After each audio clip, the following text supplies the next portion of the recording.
வைக்கம் போராட்டம் நடைபெற்ற ஆண்டு 1924. இதோட நூற்றாண்டு விழா இப்போ 2024 நம்ம கொண்டாடுறோம். வைக்கம் கேரள மாநிலம் கோட்டயம் மாவட்டத்தில் இருக்கு. வைக்கம்ன்ற ஊரில் உள்ள சிவன் கோயிலுக்குள்ள தாழ்த்தப்பட்டோர் அனுமதிக்கப்படலை. அங்கே உள்ள வீதிகளிலும் அவங்க செல்ல அனுமதி இல்லை. அதுக்காக நடந்தது தான் வைக்கம் போராட்டம். இந்த போராட்டத்தில் பெரியாரும் தலைமையேற்று வெற்றி கண்டதுனால வைக்கம் வீரர் அப்படின்னு அழைக்கப்படுறாரு.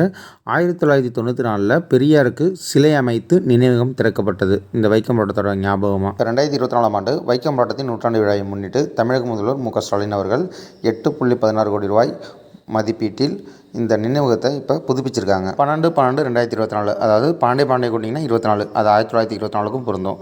அன்னைக்கு தமிழக முதல்வர் மு க ஸ்டாலின் இந்த நினைவகத்தை திறந்து வச்சாங்க. இந்த விழாவுக்கு தலைமை வகித்தவர் கேரளா முதல்வர் பினராயி விஜயன். ஜனவரி 24, 1924 டி.கே. மாதவன் முன்முயற்சியில் தான் இந்த வைக்கம் ஆலய நிறைவு போராட்டம் முதல்ல தொடங்கப்பட்டது. இப்போராட்டம் காந்தியடிகளின் வழிகாட்டுதலின்படி காங்கிரஸ் கட்சி சார்பில் நடைபெற்றது. இதில் ஸ்ரீ நாராயணகுருவின் இயக்கத்தவர் பெருவாரியாக பங்கெடுத்தனர். தமிழக காங்கிரஸ் சார்பில் ஈ.வே. ராமசாமி, அதாவது பெரியாரும், கோவை ஐயாமுத்து கவுண்டர், எம்.வி. நாயுடு, ராஜகோபாலாச்சாரியார், அதாவது ராஜாஜி போன்றோரும் முக்கிய பங்கெடுத்தனர். ஏன் பெரியாருக்கு பங்கெடுத்தார்னா, அப்போதைய மெட்ராஸ் மாகாண காங்கிரஸ் தலைவர் பெரியார் தான். இப்போராட்டத்தில் மகாத்மா காந்தி 1925 மார்ச் 9 அன்று கலந்து கொண்டார். பெரியார் காங்கிரஸ் கட்சியில் இணைந்த வருடம் 1919, மெட்ராஸ் மாகாண காங்கிரஸ் தலைவரான வருடம் 1922, காங்கிரஸ் கட்சியில் இருந்து விலகிய வருடம் 1925.